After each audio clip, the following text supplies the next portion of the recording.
The Office of the Coordinator of Inter-American Affairs presents Belo Horizonte, a planned city with a plan.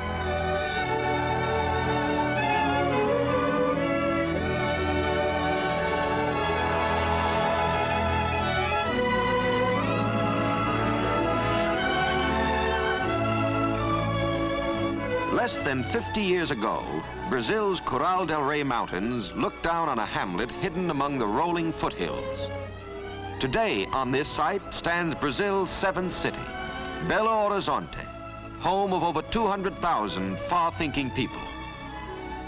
Capital of the state of Minas Gerais, located in the south-central part of Brazil, Belo Horizonte is 287 miles from Rio de Janeiro, Brazil's largest city and world-renowned for its fabled beauty.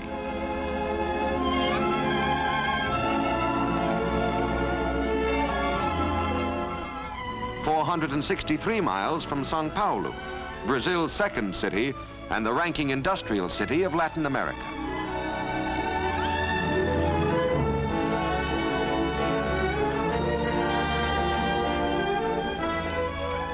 Prior to the year 1897, the unique and interesting colonial city of Ouro Preto, now preserved as a national monument, served as capital for Minas Gerais. But enterprising mineiros, or miners as citizens of this state are called, with characteristic foresight saw the need for a more centrally located city, one which would permit unlimited expansion. The foothills of the Coral del Rey Mountains were selected as the site.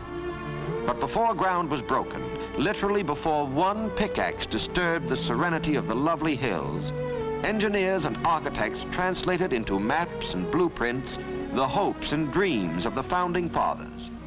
A people's pride envisioned this model inland city. A people's spirit and strength built it. Justifiably proud is the Mineiro of his public buildings and his leading officials. The governor's palace, residence of the state's chief executive, the Department of Interior,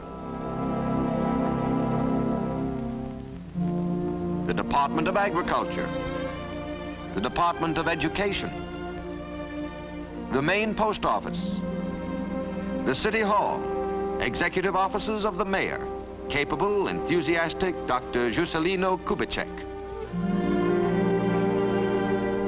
But Belo Horizonte is more than a seat of government. It is the commercial hub of a state fabulously rich in natural resources. A visit to the Feira de Amostras, a building erected to house a permanent exposition of the economic wealth of this great state, will help to explain the phenomenally rapid growth of its principal city. It has been said that the state of Minas Gerais has a chest of iron and a heart of gold.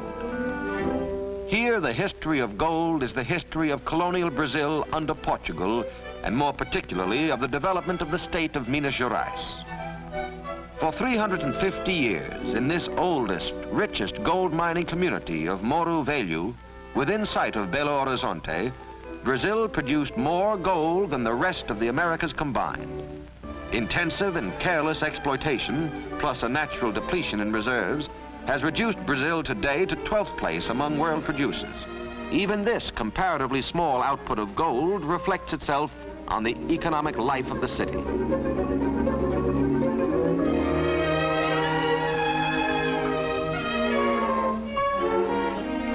The gold era is gone, but a new era is being ushered in.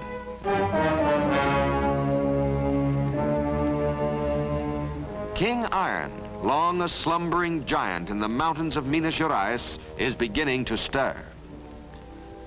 1/4 of the total known iron reserves of the world are in Brazil. At Itabira occurs the largest single deposit. The hilly streets and roads in and around this mining town are literally made of iron.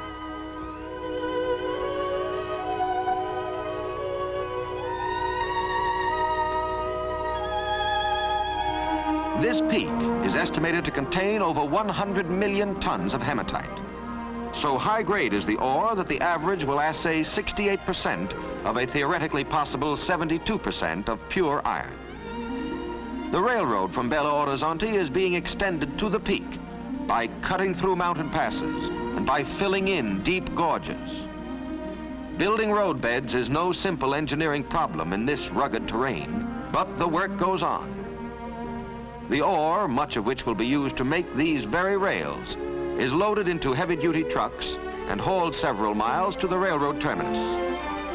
From this point, the ore train proceeds toward the railroad yards of Belo Horizonte.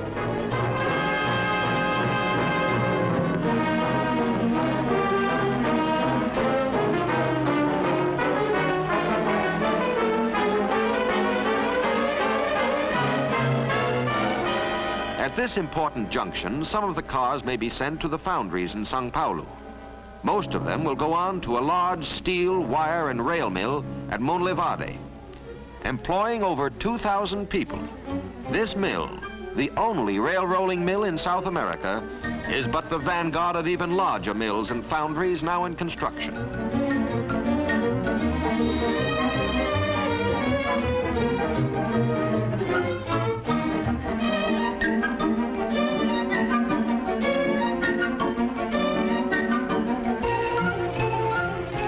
Brazilian industry, responding to the tasks imposed by the war, is on the march. Well do the Mineiros know that in this great drama, on which the curtain is now only rising, their state and their capital city are destined to play important roles. On display in the exhibition building, a visitor will see two other minerals, quartz crystal and mica, both native to this state. The exigency of war has skyrocketed these minerals to an even higher place of prominence than they originally enjoyed in the peacetime markets of the world. Quartz crystal, of which this mounted specimen is an outstanding example, today is an indispensable strategic material. It's the special electrical property of this mineral which has made it possible for the armed forces of the United Nations to have such highly sensitive and accurate communicating and detecting devices. Indeed, without Brazilian quartz, many of these devices would not exist. While a great share of the mining operations is done by mechanized equipment, manual labor is imperative in order to prevent injury to the crystal. Enjoying equal fame with quartz as an essential sinew of war is mica. The property of heat and electrical resistance makes this mineral invaluable in the manufacture of airplane spark plugs, radio tubes, magnetos, and many a secret military device. Again, from the rich subsoil of Minas Gerais comes this vital material.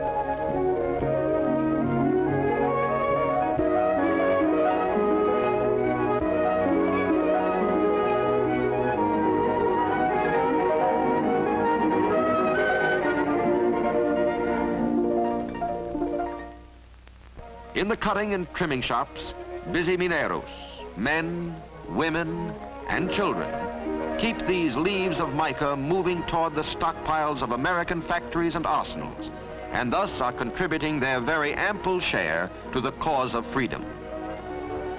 Numerous and varied are the other minerals on display at the Feira, all of them contributing to the prosperity of Belo Horizonte. No wartime aristocrats, but worthy of more than a mention, are manganese, chromium, aluminum, silver, nickel, graphite, calcium, kaolin, columbite, and zirconium. Belo Horizonte is also the center of Brazil's steadily growing diamond industry. This diamond, named in honor of Brazil's President Vargas, is the 5th largest diamond in the world, weighing 726 carats. In the production of semi-precious stones, the state of Minas Gerais is the undisputed leader of the world.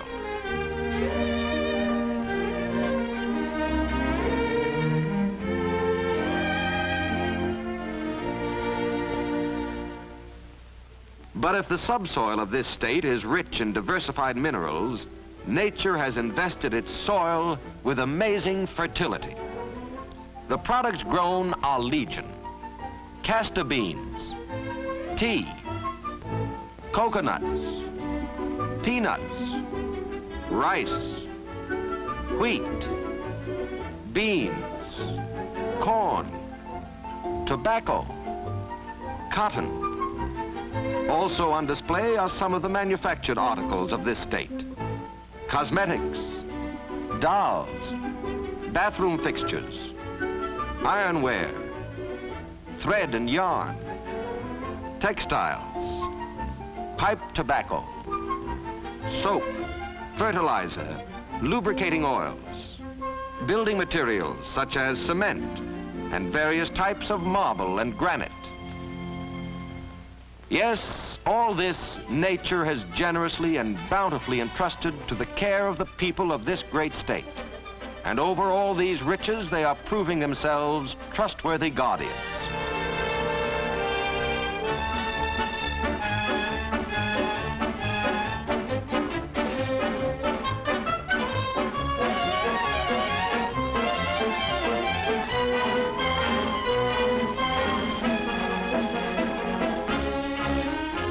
To accommodate their rapidly expanding industries, they are putting into execution a plan which was well prepared in advance.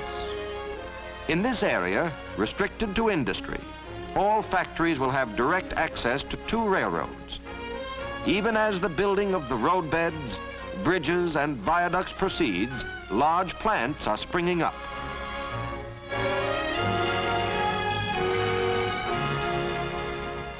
Equally as progressive and forward-looking were the Mineros in designating and providing ample and spacious residential districts.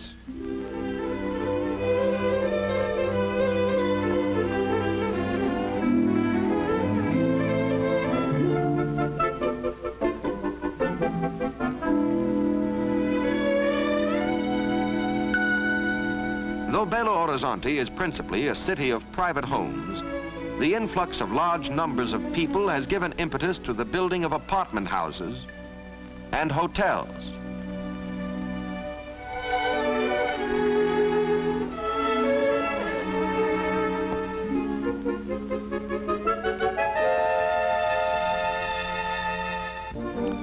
Throughout Brazil, primary school education is compulsory. Centrally located in each community are fine schools. Judged by any standard, the educational system of Belo Horizonte is efficient and advanced.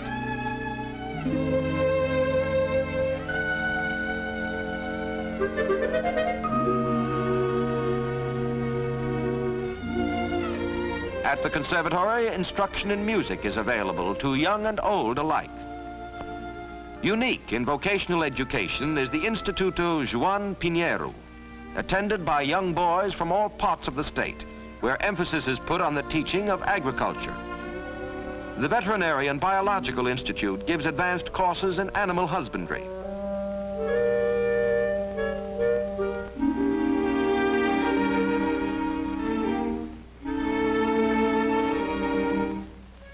The public library houses a fine collection of reference works available to the student in Portuguese, French, or English. Great progress has been made in improving the lot of the underprivileged boy. Fashioned on the same pattern as Father Flanagan's Boys Town, this school, supported by the 5 city newspapers, trains these boys in the printer's trade. In dealing with crime, the Mineros have brought penology to a high point of accomplishment. The penitentiary of Neves is one of the most modern prisons in the world.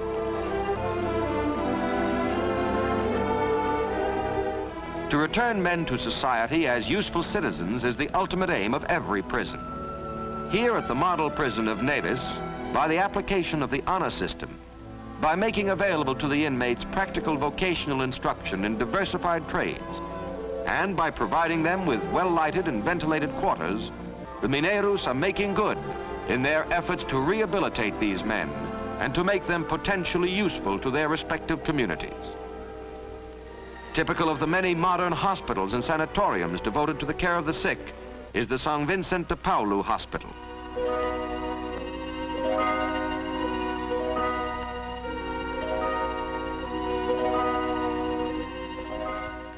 In planning their city, the Founding Fathers allocated a large tract of land for a municipal park. Today, in this beautifully landscaped park, in the heart of the city, the Mineiro and his children avail themselves of the many facilities for diversion and play.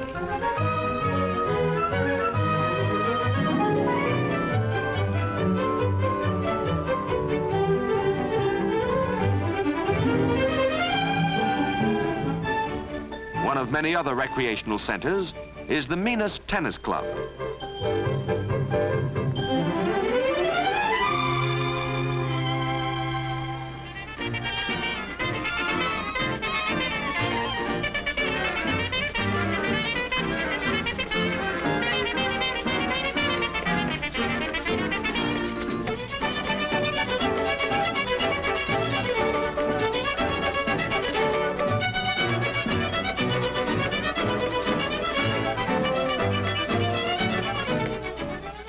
Around attractive Lake Pampulha, a few minutes' drive from the center of town, a new residential district is being built in the traditional way of the Mineiro, according to plan. Already in operation is the Yacht Club, with its magnificent swimming pool and clubhouse. Across the lake at the Pampulha Casino, Mineiros can dine, dance, or watch a smart floor show. If they prefer, they can go to the more popularly priced baile and dine and dance in the open pavilion. In all his enterprises, the Mineiro humbly has sought divine guidance. And in his free houses of worship, he has offered up his thanks for the blessings it has been his privilege to enjoy. Proud indeed is the friendly Mineiro of his achievements, as from day to day, his capital city continues to grow and prosper. To him each year on September 7th, as he commemorates his Independence Day, freedom and liberty have a special significance. For free men were his fathers who planned his beloved city. Highly resolved are his sons to remain free as they plan for their proper place in the assured future of orderly, progressive Brazil.